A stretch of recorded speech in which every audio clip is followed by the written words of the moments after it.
Ooh, I dodged that one.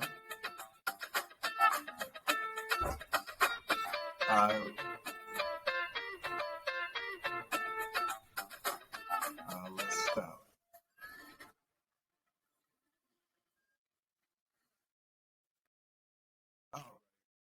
This is John Dollar Bill and Jared Smith.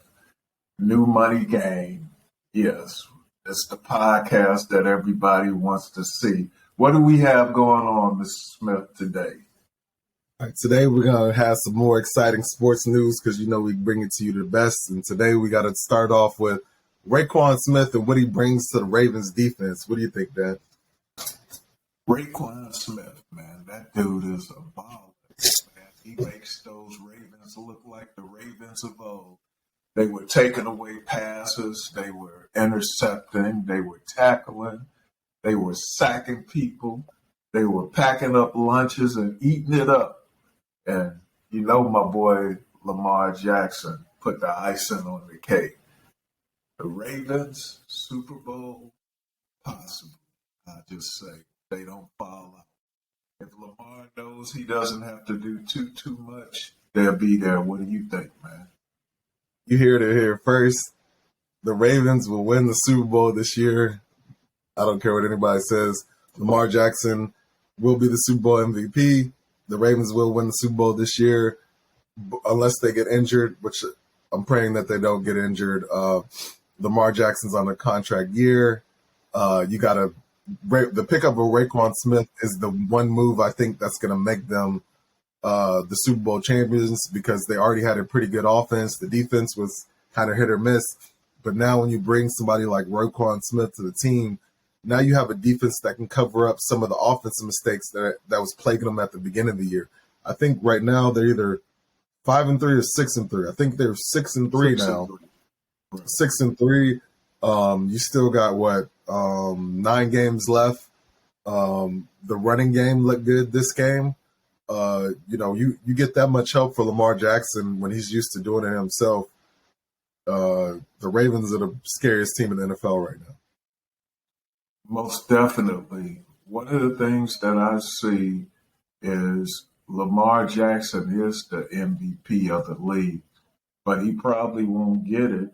But on that perspective, I will mention one other thing.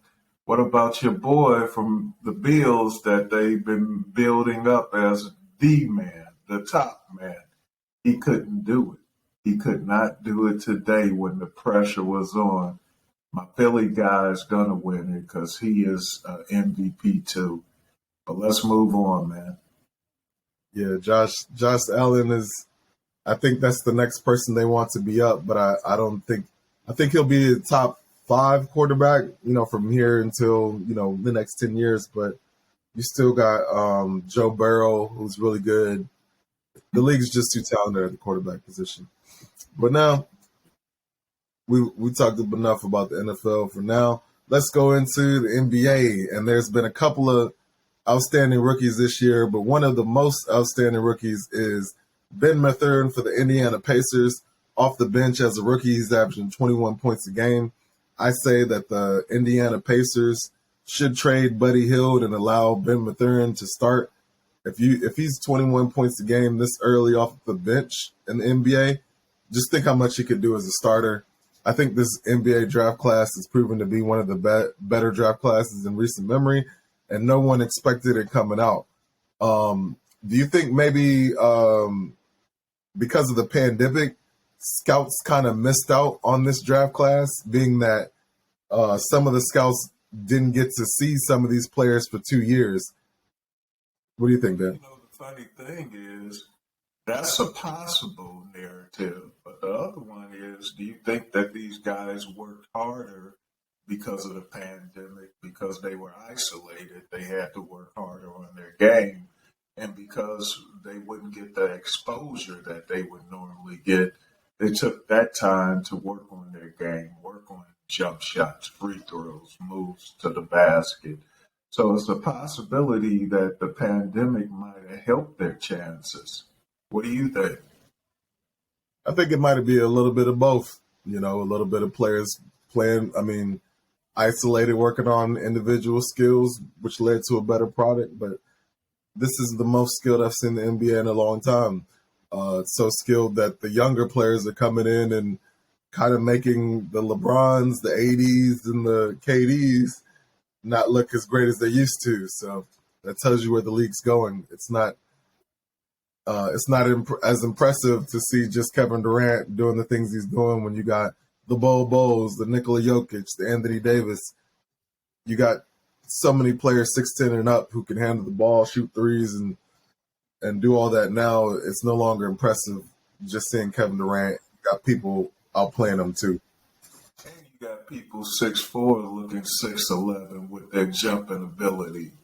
You know, you just got ballers now in the NBA. The athleticism, the intelligence, and the basketball IQ is starting to catch up. But the difference is the athleticism of today is far and above the athleticism of yesterday. So you got guys thinking on that Magic Johnson level, that Michael Jordan level, becoming in their own. And plus, they got that athleticism that's far and above anything I ever seen. It's almost like alien-like athleticism, but it's cool that way too. So, man, what you're getting in the NBA now, you're getting superstars who last 15 to 20 years because they come into the NBA at 18 or 19. So even a player who doesn't have a long, prime can still give you 12 years of good basketball, which, a lot of careers were cut short back in the 90s after doing 4 years of college. But now you're getting these players for like 15 years in a short prime. So now you're getting, think if you have somebody like Luka Doncic, who's probably already a top 3 player in the league, and some might even say the top player in the league, and he's only 23 years old. Right. The dude is immensely smart, not afraid to challenge people, and man, he has an exceptional IQ and ability. His skill level is above a lot of them in the NBA. Now, do I say he's a number one player? He's close. He's close. You start saying, what is the upside for people like that? And they continue. If you can play at 100% your whole career, your upside is that there's not going to be too many down games, right?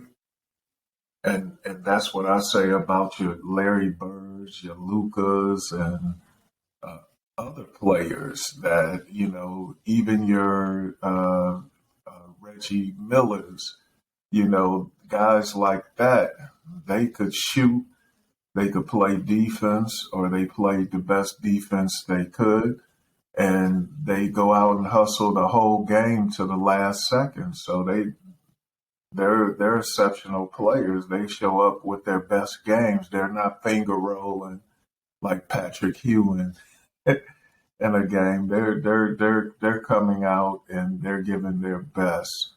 So I think there's a tremendous side of Luka's game that has to put him up in the. Yeah. I think there's a case to be made that Luka could be the number one player in the league. I think overall I would go the way of Giannis because of his ability to play on the defense end. But offensively, I think Luka Doncic is probably the best offensive player in the league by a landslide. Obviously, he doesn't shoot the three like a KD, but the thing that Luka does that's like next level is he has that LeBron-like passing ability mixed with Magic's flair. But the thing is, like they were on ESPN, like I think a couple of days ago, showing how everybody on the defense is eyeing Luka Doncic when he comes off a pick and roll, but his reaction for the pass is so quick that the defense can't even rotate. Because like he would throw a behind the back pass on a split second when you're expecting to still be coming downhill. He would shoot it. He would hit it to the shooter, and the shooter would be wide open in the NBA. normally in the NBA, you only have a certain amount of time to get a shot off, but Luka Doncic increases that. So I think offensively, he's head and shoulders above most players in the league, and I wouldn't say anybody's better. And then on top of that, his mid-range game is lethal. So he's got that LeBron passing ability, but with like a Carmelo mid-range, he's literally unstoppable.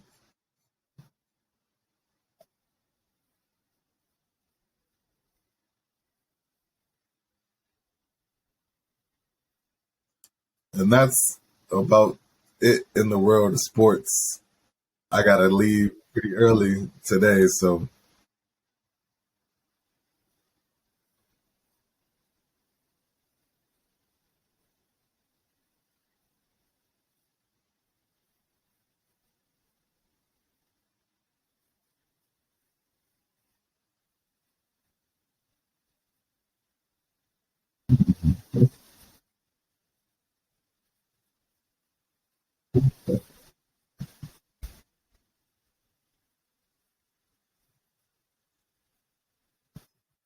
we out.